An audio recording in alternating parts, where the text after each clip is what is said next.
Ugh.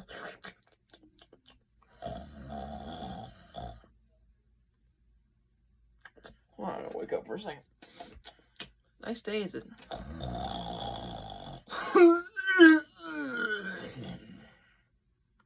Okay, I'm awake now.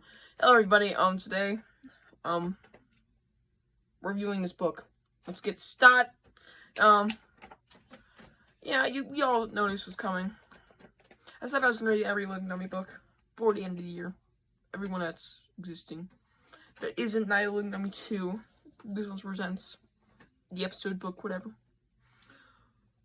But we will be reviewing them all. And now we're moving on to Revenge of the Living Dummy. Now, I've reviewed a bunch of Sloppy books in the past already, so it's fine. It's great to finally be getting closer to the end. I actually haven't been reading any Goosebumps recently. I haven't read anything this October, to be honest. Like, mostly because I've been sick and I just really didn't want to read. I've been trying to be honest, I've been sick, chest pain, mostly in this area. Apparently I have a throat cold. Not throat, chest cold, my apologies. And that's why I'm struggling to breathe. Surprisingly, I've been falling asleep better now, so that should mean something. If you've been keeping up on all these videos. So, yeah, in no time I should be back in action, especially tomorrow because we have a new season of Goosebumps Shorts, so get excited to read that by subscription, and I'll give some hints to what's coming next. So stay tuned. And, you know, what's coming later. They ain't spoiler things, like, oh, it doesn't tell you exactly what's happening, but it'll tell you one major thing, and it'll get revealed tomorrow. Like, it's a question, and the question that we all want answered, like we said in the stream yesterday. Go subscribe to my Goosebumps Twitch. It's just called Goosebumps for Dummies, with underscores in between the right before the 4 and after the 4. There's an underscore. Yeah, so Goosebumps underscore 4 underscore dummies. Just go subscribe to that. I have streams going on there. I'll probably be streaming tomorrow. I don't think I'm gonna be streaming today. We'll see. My apologies. So yeah, I'll definitely be on there tomorrow. Maybe today. We'll see. But like I said, my stream yesterday, I talked about the Goosebumps short story. Sorry, I'm feeling really burpy all of a sudden. I just ate lunch, so. Anyways, yeah. So if you haven't seen my post on Twitter and what I've talked about on the stream, yes, Goosebumps Shorts has a plot. Sorry if I look grumpy. I'm tired as shit. Goosebumps Shorts has a plot. It's fully written. The lore. There's the lore. Don't you just love lore? And I've already said a few things in the stream about the upcoming content in Season 10, so stay tuned for that. There's the lore, well, I said that Season 11's more of the end game. As in, like, oh, it's, you know, more, it's gonna be where things get real. You know, we actually start trying to wrap up the show a bit. And that doesn't mean it's necessarily the end of the show, like, oh, Season 11's the final season, or season whatever the fuck comes after that, because we don't even know yet. I'm not saying it is or isn't. Just expect more after that, like I've said. But we're closing. We're getting there. Anyways. So, enough chit-chat. There should be no announcements. Yeah, no announcements today from what I know of. So yeah, let's just get into this. So, it's gonna be a quick little review. We're gonna dissect it like we usually do. We give a basic summary of the plot. I'm not going to mention every little detail. I'm just going to give a basic summary of what you need to know about the book, and no side character stuff, no friends. I'm not even going to give many names. And yeah, let's give you a basic summary of the plot. And also after that, we're going to give my favorite things about the book, what I like about the book, and what I don't like about the book, and an overall rating, blank out of 10. So 1 to 10 rating. So yeah, let's get started with our summary. So the summary of the book, if I were to give a good one, I could just read off the back here, but I think I could do a better job from what I remember. It's a good book, honestly. So Brittany Crosby thinks her cousin Ethan is pretty weird. So, yeah, that's a good summary. So let's move on. No, so Brittany Crosby is our main character, and her cousin is coming over. I think her cousin, that's what it says right here. And, there's a dummy in the house. Slappy's in the house, of course, because, you know, Slappy, this is the Living Dummy book. And she thinks that her cousin's playing tricks on her, Slappy, only to be revealed that Slappy is actually alive. Somewhat. After, you know, so Slappy's actually using the kid, Ethan. You know, it's very weird. I don't know if that was somewhere in there, but he was using Ethan somehow. I don't even know. I think he was using him. Oh yeah. I don't think I said that right. Let me restart. Slappy is in this house with Brittany Crosby. Brittany thinks that her cousin Ethan, which is saying over, is playing tricks on her Slappy and playing tricks on other people. But Slappy was actually one doing it. And he's kind of using him as like, oh, he's the pincushion for all this. He's the one getting blamed. Eventually, when everything's good again, they go to Horrorland and whatever. Sort of good, kind of. When Slappy's gone, okay? When Slappy's somewhat gone. Slappy kind of fucks their trip up, and their parents are gone. Something like that. That's more of the ending type of stuff, but from what I remember, that is a good summary of the plot. It's a fair summary. So Slappy's just, you know, it's your typical Night of the Living Dummy book. It's called Revenge of the Living Dummy. There's some side story stuff, but if you really just get down deep into specifics, it'll take like the whole episode. So let's get into the stuff I like about the book and stuff I don't like about the book. So the first thing I like is the opening.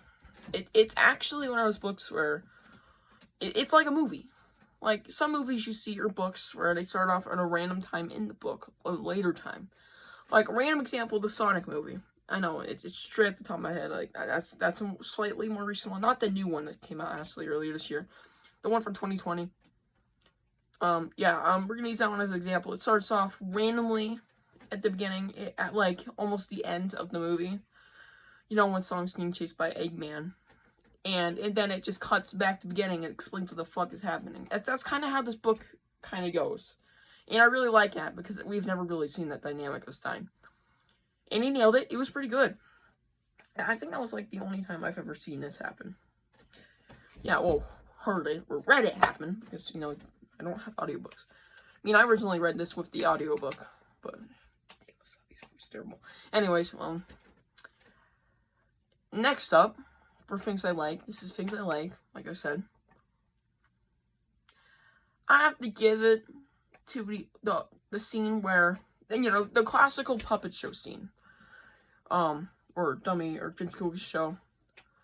I think there's one of those in there, I remember it, and, you know, Slappy's just fucking everything up again.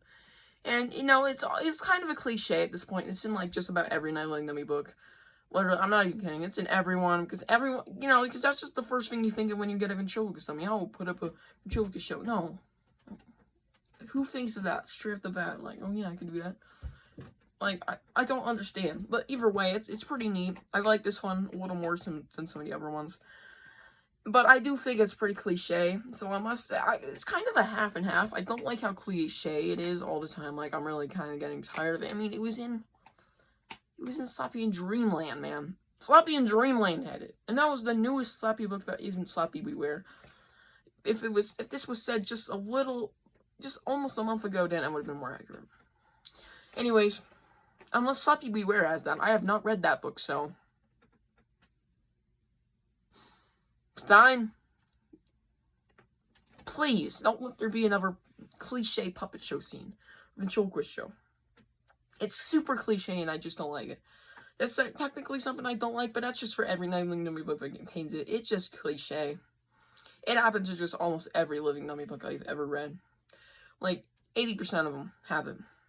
Either it's a birthday party, or a school play, a talent show, or some random shit. It's just a cliche, and why? It's just, I'm sorry, guys. It's just, I feel like it's just super cliche, and I just don't like it. We'll get to that when I do my video at the end of the year, I'll probably talk about that a bit, how that's just extremely unnecessary. I can't imagine how many more there are in these types of books. I mean, I have not read every Slappy book. I'm still waiting. I'm still getting there. So I just can't wait to see more of it. Anyways, pretty cliche. But this one stood out. It was actually pretty funny. I laughed. And it was tense. It gave me goosebumps. Sorta. And it made me give up. Anyways. Final thing I liked is the Horrorland stuff. The Horrorland is pretty cool. We got some nice references in there. I don't think there were any references, but the fact that Horrorland was just returning for, like, one of the first times in a long time, but wasn't Series 2000's return, which I think was actually really good. Better than the original Horrorland book. I'm not even kidding. I actually really liked it. Like, a lot. In the top 10 Series 2000 books. At least number 10. At least. We'll see. I really have high hopes for Pulling the Black Ring whenever I read that. Whenever I get that. I don't have it. Anyways. Another thing I wanted to mention about this book that I do not like, or do like. I don't know if Shrunky appeared in it. I remember something about a neighbor with a weird, this girl's friend. I can't remember. This girl is a friend. Molly Malloy, yeah? Molly Malloy's dad is awesome. And he has, like, this huge collection of cursed artifacts, I think, in their house. And I think Shrunky was in there. Like, or at least a reference to a shrunken head, because that's all I remember. But the fact that was even... I love the books that have that. Like, that's one of the highlights of... One of the miniature highlights of the Dummy Meets the Mummy. That there was... I love that horror setting with all these cursed props and artifacts. Like, it's awesome. I really like that setting, and I really liked that book because of that. Like, they had many references. They had a lot of cool things that came back and play later, like, oh, dinosaur with 3 legs? Oh, 3-legged dinosaur because, you're missing the 4th leg. I really think that's cool. T-Rex missing a backbone because, you can't get the full dinosaur. It's pretty pricey. Like, that's a little bit of spoilers, but it kind of comes back to play later. I really like those little details. Like, and honestly, settings like that, they just make the book more fun. That's just me, though. I really like the settings that make it a little strange and out of there, and are kind of creepy, because, honestly, the museum setting, anything could have happened. Like, for all I know, like, we already know what happened. If you read the bio of the book, you already know what's going down, but there's more. Like, there's more stuff, and it's awesome. Honestly, settings like that, they're just really fun. And things I didn't like about this book. Well, it's going to be in the top 7, at least, for Slappy books. There are quite a few now. I mean, dude with the most sequels, I must say. No, sorry, I'm losing my voice here. I do not think that this book was overall bad. Like, this is one of the better books. Some of the Slappy books just do not hit. But the only complaint I have about it is how little the Horrorland segment was. Like, some of the books, there's a lot more. I'm not kidding. Like, there's a lot more Horrorland than some of the other books. That was one of my biggest complaints. Well, I don't think I even talked about that. There was too little Horrorland in Slappy New Year. Like, when you get in there, there's a good, 7 chapters of Horrorland at the very beginning, and nothing else. And then a bonus chapter. There's literally a bonus chapter. I'm not even kidding. And, yeah, Horrorland just barely comes in there. So, yeah, there's just very little Horrorland in this book. It's not overly making me mad, but it's just like, you're promoting this as the first Horrorland book. Bring some Horrorland, a little bit more Horrorland into this, okay? Hey, just saying, I would prefer if there was a little more Horrorland involved. And that is the only complaint. There's a few other things that I'm like, But, I mean, already know that there's going to be a few points taken off because of the cliche talents you're seeing. But also one given because it's okay. So overall, I'm going to give this book a 7.5 out of 10. It was okay. Mediocre, at least. But it was good. A great start to Horrorland. See y'all in the next one.